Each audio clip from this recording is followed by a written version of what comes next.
Alright, the 2024 NFL Draft is nearly upon us, and just like every year, I'm going to show you my guys in the 2024 NFL Draft. And without further ado, let's get right into it. Alright, so I do want to go fast, but Blake Corum, I do want to talk about a little bit more, because him and Williams out of Notre Dame, got drafted in the 4th round by the Rams. Didn't play the first season, the second season went off. Everybody should know who he is now. But Blake Corum and him, back then, it was like, which one, you know? Corum does a lot for Michigan. So does Williams. He does a lot for Notre Dame. Who's better, you know? That was the question back then. And unfortunately, Williams got selected in the 4th round, where I think he should have got selected in the 2nd round. And I'm hoping Corum gets selected in the 2nd round. He should be selected in the 2nd round. If he doesn't, I'll be really shocked, just like how I was when Williams dropped to the 4th. But obviously that's because of his height, I want to say. But the production of both Corum and Williams, they both did so much for their team. And I hope Corum gets selected in that 2nd round. So, yeah, Corum has been my guy for a while. And then we got J.J. McCarthy. J.J. McCarthy is a dude, man. He's a dude. Michigan quarterback. Last Michigan quarterback got drafted was Tom Brady. Should be selected in the 1st round. They're saying top 5 right now. Back then he was like top 10. You know, middle of the pack type of a guy. But now he might be selected in the top 5. Obviously has some things to work on. But I think JJ is going to be a legit guy in the NFL. Hopefully he goes to the right team, though. And they can build around him. And hopefully he'll be a successful quarterback. Russel Wilson, man, I just can't think of another Michigan receiver that when you saw him on the field, you're like, wow. Obviously, Nico Collins, he was on the Texans, was on Michigan, but I don't know. I didn't see too much from Nico Collins at Michigan. He was a big-bodied guy, a little bit speedy. I mean, Texans, he showing that speed and his size, but Michigan, I feel like they didn't use him that much because they're a running team, you know. But Russel Wilson, he showed a lot, you know. Hopefully he gets selected in the 2nd round as well. It's going to be special. All right, Brock Bowers, man, talking about special. This guy, once you step foot on that field, man, this guy was different. Franchise tight end, whoever's going to get him is going to get a legit dude. They're saying Jets at number 10. Is it number 10? That's not number 10. I don't know what pick the Jets have, but they're saying Jets. But if they do get him, you get a blocker, you get a receiver, you get a guy that's going to make plays. And then Braelon Allen, young running back, one of the youngest players coming out in this year's draft class. Huge dude, 6'2", gigantic dude, super young as well, man. Like I said, very surprised he came out. But hey, it's because they don't want to have that wear on the tires. So he's smart, he's coming out. He obviously super young, so he's got a couple things to work on. But Jared Verse is one of my other guys. Phenomenal story. Went from being a tight end at like a junior college, D2, whatever you want to call it. Maybe not D2. I don't think it's D2, but like a smaller college. COVID, got bigger, played his ass off, got promoted, got offered a scholarship at Florida State. He took it. He's been playing phenomenal, man. He's going to be a 1st-round pick. Just where is he going to be? Because, teams are kind of questioning, can he do it in the NFL? Is he going to be, can he develop more like skills and all that stuff? It's just a question mark. He's kind of like a boom or bust type of a guy. But I believe he'll be a legit dude. And his teammate Jordan, and then his teammate Travis Jordan. I think it's Jordan Travis. I might have that wrong. Let's see if I do. I swear it's Jordan Travis. It sounds better. Yeah, I have that wrong, dude. How did I do that? Travis Jordan? What the heck? How did I do that? That is insane. But that doesn't even sound right. Travis Jordan. Jesus, that is embarrassing. But Jordan Travis, man, he was my Heisman pick before the before the season started. And did he play that level? I mean, Florida State was really good. They should have been like the number 1 seed, but unfortunately he got hurt and they didn't even make it to the championship game. Sucks. It really sucks. Obviously they deserve to be there, but entertainment-wise, they're gonna kick them out, because they don't have a quarterback. But Jordan Travis, he was my Heisman guy. Numbers-wise, I don't think he had that Heisman number. He looks good. On tape he looks good, but he has those like question mark plays. I mean, a lot of these quarterbacks kind of do. Mayo's not perfect. J.J. McCarthy's not perfect. To me, the ready guy, like Williams, he's not perfect either. Same with Daniels, dude. But for me, I mean, we'll talk about him in a bit right now. But Jordan Travis, he was my Heisman guy. Got hurt. Hopefully gets drafted in the 3rd round. But whatever team drafts him, you're going to get a guy. And he's going to develop and learn, as he recovers from his injury. I believe he's throwing the ball already. But you're going to get a dude. Will Shipley, I remember everybody was all over this guy like a couple years ago. That this guy was a beast, kind of falling off. Got injured. It wasn't a serious injury, I don't think, but he did get injured.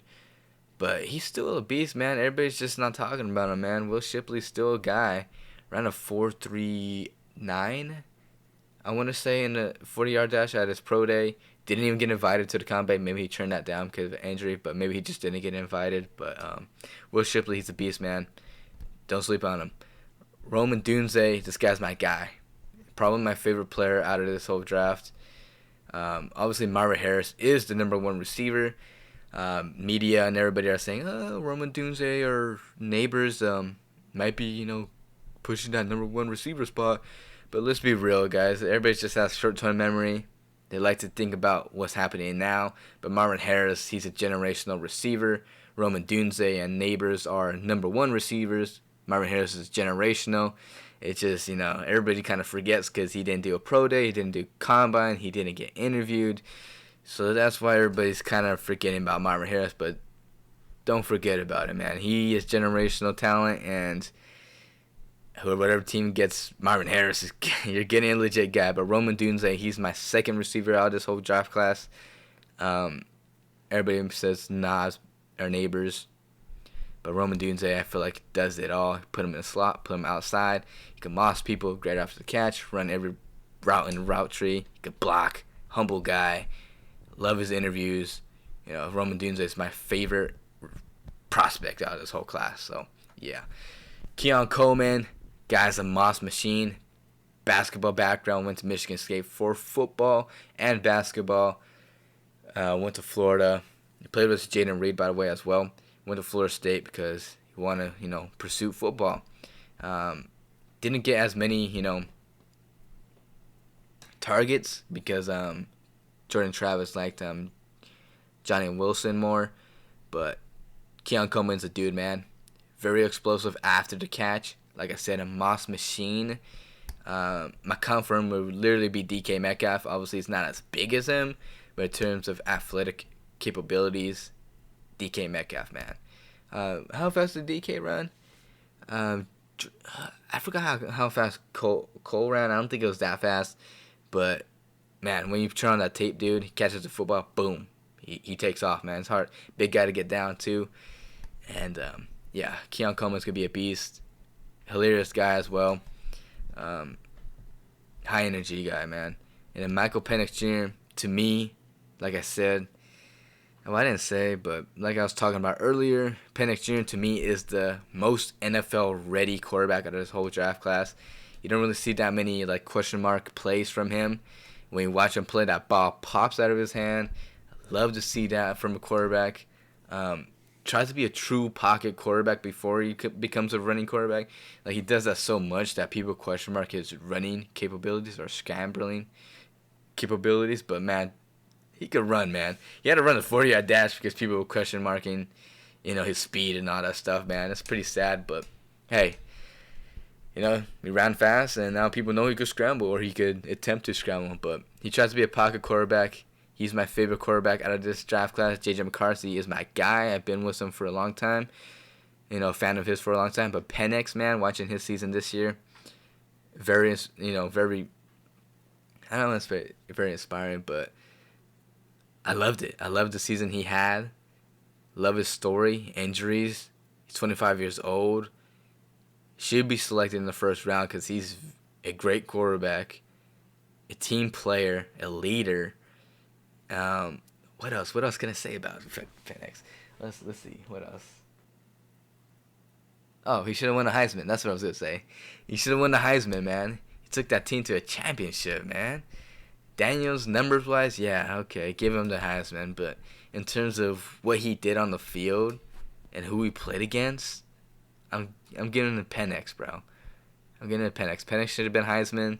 That's all I'm gonna say. Penix is my guy, and I believe he is the most NFL ready quarterback, the plug and play guy, and hopefully he's selected in the first round, and hopefully it goes to a proper team that's built solidly instead of solidly, not the shit, dumpster fire where you just throw them in there, like most quarterbacks are being treated nowadays. But yeah, Ray Davis is a what would I put him as one of my favorite prospects? I think I'll put him like top 5. I want to say in terms of favorite prospects. Phenomenal story. I like running backs that do a lot for their team. Ray Davis is that guy. He did a lot for that offense. All right, Xavier Legette. This guy is a freak. He's a freak. My nickname for him is Anomaly. He has the size of a tight end, built like a running back, speed of a receiver, and you don't see that very often, man. South Carolina knows how to get their guys, man. Deebo Samuel was one of them. He was a freak, where you're like, damn well that he wasn't just a receiver. You could put him anywhere. And I feel like Legette is just like Deebo, man. You could put him anywhere. Man, hopefully it goes to the offensive coordinator that, just put him anywhere, man. All right, Josh Newton, one of my favorite cornerbacks out of this draft class. Very slept on. No one really talks about him. I think he's going to get selected in the 3rd, maybe 4th, maybe even later. But he was one of the best corners last year. And TCU just wasn't that great, so he's not going to get talked about because TCU was pretty bad this year. A lot of them went to the draft, and yeah, Josh Newton stayed. Liked the combine. He looked phenomenal. Carter even said he looks great. So he, got to appreciate that from the legend himself. But Josh Newton, he's one of my favorite guys, or favorite corners coming out of this year's draft class, and he's going to be a stud. Joe Alt is a Hall of Fame talent tackle, but Troy Fautanu is my favorite tackle in this year's draft class. And the reason why is because of his size, 6'3" maybe, very undersized. Everybody said he should move to guard. I didn't even thought he should move to guard because I knew all the NFL guys would be like, hey, his size, not going to be able to slide for the tackle position. But if you watch his tape, man, he's a tackle. He's a tackle, man. And watch his tape, he just moves like a tackle. And he's powerful. And then if you move him inside, yes, he's powerful, but those guys inside are just a whole another animal, especially in the NFL. So it'll be a risk. He probably do good over there, but I just feel like he's a true left tackle, man. I believe he's gonna be a great tackle in the NFL, and I can't wait to see where he goes, man. All right, Jake Stoops. He's kind of like my Brock Purdy in this draft class, but for like me personally, because Brock Purdy, when watching him in college, I was watching his games. I was like, oh, this guy is pretty talented. I can't wait to see him next year in college, because he's showing a lot of stuff, He has great arm talent, moving out of pocket, He's doing a bunch of great stuff. Can't wait to see him next year and see how he builds off of this season, But he is NFL ready. Same thing happened with Drake Stoops out of Oklahoma. Like, hey, Oklahoma has a guy right here, man. He's making great plays. Can't wait to see what he does next year. And then it's like, boom. He's going to the NFL. I'm like, oh, man. Brock Purdy's going to the NFL, man. I do believe he's an NFL-ready quarterback. But I didn't know that he was, a senior and he's going out into the draft. Same things for Stoops. Has talent. NFL-ready. I just suspected one more year, but to improve his stock so he could be like a better pick, because he's probably get picked in the second, or not. He's probably gonna get picked in the 6th or 7th, maybe go undrafted. Hopefully he gets picked in the 6th. I would pick him right there. But moving on, Roku Ororo. I hope I'm saying that right. He is one of my favorite draft prospects in this whole draft. I'll rank him like 6, I want to say. I have him ranked number 3 out of all D tackles in the whole draft because of his height, the length. Fisk is just right underneath him because Fisk is kind of a little shorter, but I do believe Fisk is a very talented player. We'll talk about him later. But Roku takes on double teams. I think that ups his stock, the ability to be able to take on double teams and even with that double team to apply pressure. And that's why he's one of my favorites out of this draft class, and people are sleeping on him, man. I believe he'll be a second round pick, but we'll see in the drafts. All right, we got to speed through these, man. I'm thinking too. All right, Isaac at Penn State, speed rusher, gets pressure on the quarterback. Phenomenal story. I like this guy. Trevor Keegan, he's the guy that I barely found this year. Michigan ran the football a ton, and this guy was physical, moves bodies, and I just love the way he plays, man. That's what a guard should play like in the NFL, and he's probably going to be a later pick, but whoever gets him, you're going to get a guy that's going to be very physical on the offensive line. Luke McCaffrey out of Rice. This guy has only played one full season as a receiver, and he's only going to get better. He really is. I watched Christian McCaffrey's interview about his brother. I think this was before the Lions game, I want to say, or maybe whenever the Senior Bowl was happening. I forgot when it was happening, but he was saying, hey, whatever team gets McCaffrey, you're getting a football player, a guy that's going to put his head down, work, whatever you want him to do, he's going to do, and he's going to get better every single year. That's what you want to see from a guy, especially if they're going to get selected later in the rounds. You want to see a hardworking guy, and McCaffrey is a football player because he's going to do anything. My comp for him is Julian Edelman. He's going to work hard, and he's going to get better every season. McCaffrey, I can't wait to see who drafts him. Whoever drafts him is going to get a steal. Obviously, he might get drafted a little bit higher because of his name, but you're getting a football player, just like Christian McCaffrey said. J.D. Burton, this guy did a lot for Notre Dame. He was the green dot guy, directing everybody. He gets to the football, a tackle machine, a little bit slower than your modern day football or linebackers. Your modern day linebackers, you like them to be a little bit faster, and he's a little bit slower, but he's a tackle machine, old school type of a guy. I like him a lot. Be selected later. Limmer from Arkansas. Arkansas has a couple guys, man. They completed with Alabama. A lot of them went to the draft or they transferred out. Limmer is one of the guys that stayed in Arkansas. I believe he could be a legit center in the NFL. One of the top guys, but he needs to improve a lot more. I believe he's going to be a little bit of a project. He has the size, the length, the strength to be a legit guy. I think he just needs to improve a little bit more on the technique. With the right coaching, I believe he will be one of the best centers in the league. Hardy out of Penn State.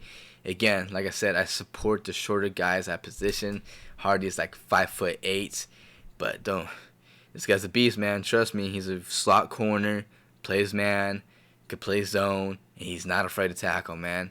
He's not afraid to tackle. He's gonna get the job done. He's gonna attempt at the very least. He's gonna slow down the opponent at the very least, man. He's not gonna whiff. He's gonna go in for a full tackle. But this guy made a lot of plays for Penn State. I think he's just gonna be a great nickel corner in the league. Kenny Moore is the obvious comp for him. I believe he'll be able to play at the same level as him. And then Robertson I kind of just put here because he went off winning the bowl games this year. Literally, the team he played against, I want to say it was Clemson. Clemson couldn't stop him for anything. I don't think Wiggins was playing. I think it was Terrell and probably some other people. A freshman or like a sophomore or something like that. But Robinson went off. They couldn't stop him for anything. Did a lot special teams and obviously receiving wise. All right, Lassiter out of Georgia is my favorite cornerback out of this draft class. He's a tall, lengthy guy. Press corner. Obviously, it depends about where he goes, what they're trying to do. But for me personally, he is a straight up press corner. Leave him on the island, let him do his thing, and he's not afraid to tackle. Plays with a high mortar, and he has that high energy, that cockiness that you want to see in a corner. That's why he's my favorite corner out of this draft class. No one's really talking about him. I don't think he is in that even like top 5 list of corners, but he is my favorite corner. I can't wait to see where he goes, man. Rakestraw out of Missouri. Missouri had a great team this year, and they have a couple guys that come out this year, but next year they got a couple of top prospects in next year's draft class. But Rakestraw, physical corner, not afraid of contact at all. His versatility is what's going to boost his value. They're talking about putting him at safety. He could play in the slot, could play outside, and obviously he's not scared of contact at all. And then a high energy guy as well. All right, Ronaldo Green. Ronaldo Green is my second favorite corner out of this year's draft class. Again, he's like Brock Purdy and Stoops to me, a guy that I watch. I'm like, hey, this guy's very, very talented. Can't wait to see him next year, and he probably gets selected high, in the first or second round. Brandon Dorless out of Oregon. Guy could play inside, play on the edge. So versatility is his thing.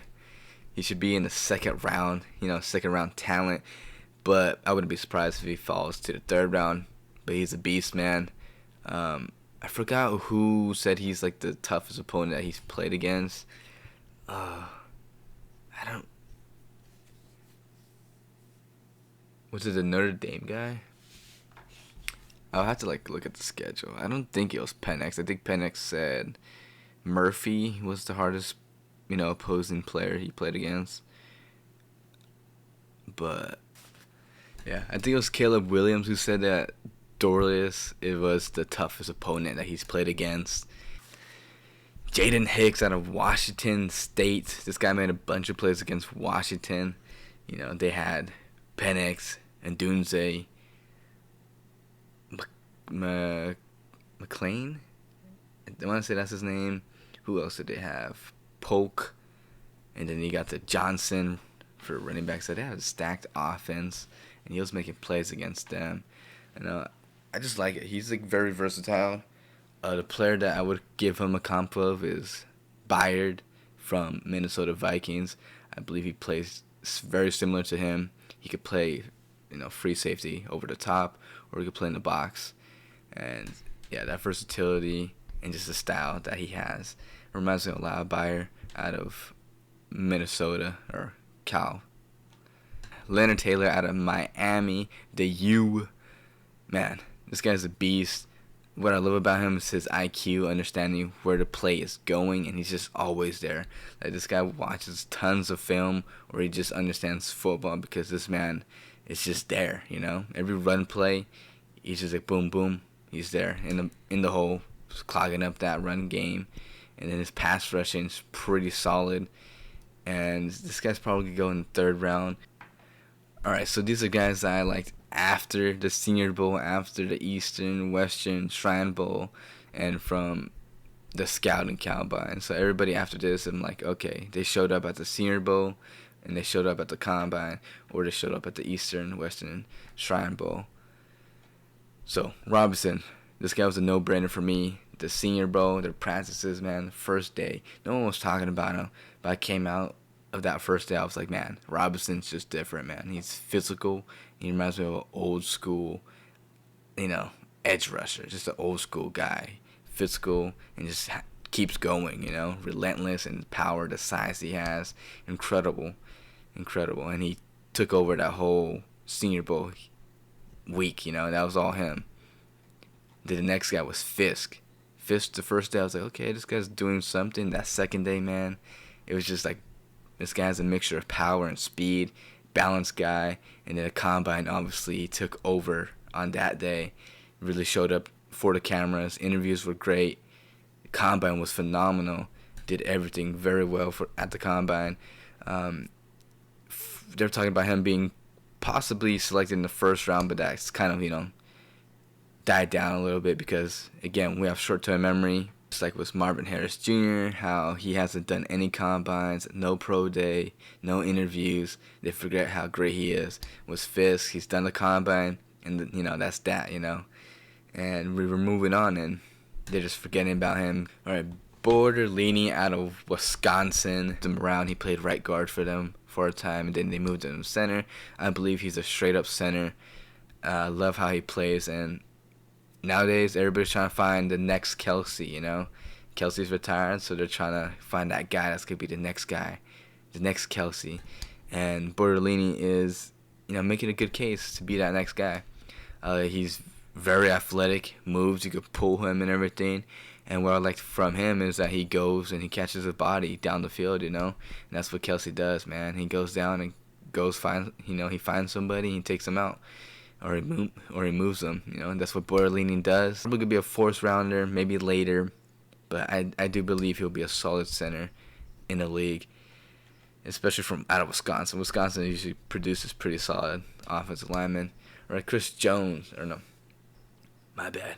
Jones out of Texas. He had a solid couple days at the Senior Bowl. Again, I didn't watch the combine, but he's from Texas. They ran a pro-style offense. They passed the ball. They ran the ball. Like what I saw on film, I believe he'll be a solid pick later, like a day 3 guy. But I like what I saw from him and put him here. He should be one of my guys. All right, Jalen Hunt. I forgot this guy went to the Senior Bowl, but I remember his helmet. It was blue, very, very shiny, and I believe they called him like he wasn't initially invited, I want to say, but someone got hurt and they called him up and he showed up, So shout out to him for doing that. But it really came down to watching film for me to really see what he was about. When I was watching, what is he listed? Is he listed as an edge rusher? Yeah, right. When I was watching the edges, I was like, man, this guy reminds me a lot of Telvin Smith. I don't know if y'all know who that is, but Telvin Smith was a safety. At first, that's who he played first, was a safety. Played at Florida State, and he went to the NFL. Obviously, they put him at edge, and he was a phenomenal outside linebacker for the Jacksonville Jaguars. Had Pro Bowls and player out of outside linebacker. I think Jalen Hunt could be that guy.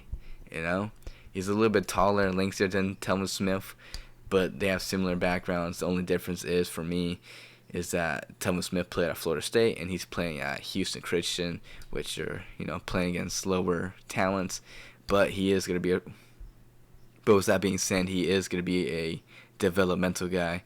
If you have a great coaching staff or you believe in your position coach to be able to get this guy to, help him with the tools, sharpen them, I believe he'll be just as great as Telvin Smith out there, A guy that could pass rush, drop back good coverage, and then come up and make it hard tackle. So, Jalen Hunt, he's one of my guys. And then Grayson Murphy out of UCLA. This guy was at the Shrine Bowl. That's where I put him on this list. It really is just that get-off speed. That get-off speed is elite. It's elite. There's no question. You can't teach get-off speed. You just kind of do it, You just kind of go with your get-off speed. Grayson has one of the fastest get-off speed I've ever seen. And I don't want to say in my scouting career, but it's incredible, dude. It really is. I watched some of his tape. I like what I saw. Obviously, he needs some work, and because if he was that good, he would be a second or third round pick. But he probably would be going to fourth or later, whatever. Grayson, it's just really that get-out speed. If he's on passing downs, he's going to get to that quarterback, or if he's out there, he's going to be very physical and all that stuff. But that get-out speed is elite. It's crazy. You should watch it. All right, Cam Little out of Arkansas. Arkansas, like I said, had a talented roster at one point. They were able to compete against Alabama, and a lot of them, transferred out or they went to the drafts. Cam Little has been there for a while, and I remember watching him, and I'm like, yeah, this guy could kick. And then his pro day, obviously he showed up and he showed out. Missed a couple of kicks, but he made a decent amount of long kicks. And obviously kickers are like a 50-50, but he's super young. I would draft him. He is a kicker that I would draft in the NFL, probably in the 6th round. But just because he's so young, he's only going to get better. And I feel like he could be a franchise kicker for any team out there. And he's a gamer too. I respect it. I watched some of his interviews. I was like, okay, yeah, this guy wants to get better and wants to be one of the best kickers to ever do it. So that's what I like about Cam Little. All right, Tanner McConkey, man. Where did I see this? I probably watched a couple of his tapes, but the combine, I was like, man, who is Tanner McConkey, man? He could block, big body receiver. He just fades out, and he's great after the catch. Hard guy to get down. Arizona had a great roster this year. Great quarterback, great receiver. McConkey, he's one of those guys. Be a steal later in the draft. All right, Cody Schrager. They were talking about him at the Senior Bowl. At the Senior Bowl, I didn't really buy it. I don't remember seeing him that much at the Senior Bowl, to be honest. But then I went back, watched his tape. I was like, man, this guy is actually really good, and he made me a fan of his work. What I like about running backs is if they could carry a team. How much do they do for a team? Pass blocking, receiving, and are they there when they need them? And Cody Schrager was there for Missouri a lot of the times. He took over a game against Georgia. I want to say against Clemson as well. There was the other one too where I was like, wow, was it against Alabama? I don't know if they played against Alabama. He did it like 3 times, and it was like, damn, Schrager just taking over this game. The other guy, Peyton Wilson, they're talking about him a lot at the Senior Bowl as well. I knew he was going to be good. Combine, obviously, he showed out around like a 4.3 something. But what really impressed me was just watching his tape. Obviously, he's listed as a linebacker, but to me, he's an edge rusher, and that's what NC State did with him. Reminds me of a lot of Michael Parsons, how Penn State really used Michael Parsons as a middle linebacker, and then the Cowboys put him at the edge, and obviously his speed and his strengths really helps him on that edge. And Payne Wilson's kind of similar. I believe, obviously, I think the speed is similar to Parsons, but I don't think he has the strengths as was Parsons, And then Parsons' weakness is the motioning and like the reverses and stuff, like just throwing stuff out there and messing with the defense like that visually. And then Peyton Wilson's, his weakness is his health and angle tackling. Angle tackling for him is very, very difficult. He either gets it or he slips off. So it's a big concern for a linebacker. And obviously, you could put him at middle linebacker, just like Parsons, and you could put him at the edge. And that's why I like Wilson a lot. I do believe he could be like Parsons, but he needs some work to do, and obviously he has to be healthy. If you're not on the field, then you're not really of a value to the team. All right, a guy that I barely put on this list. I didn't have him here because I felt like everybody knew who he was, and he was going to be the best, at his position, without a doubt. But people are seeming to forget, like I keep saying, everybody has short-term memory.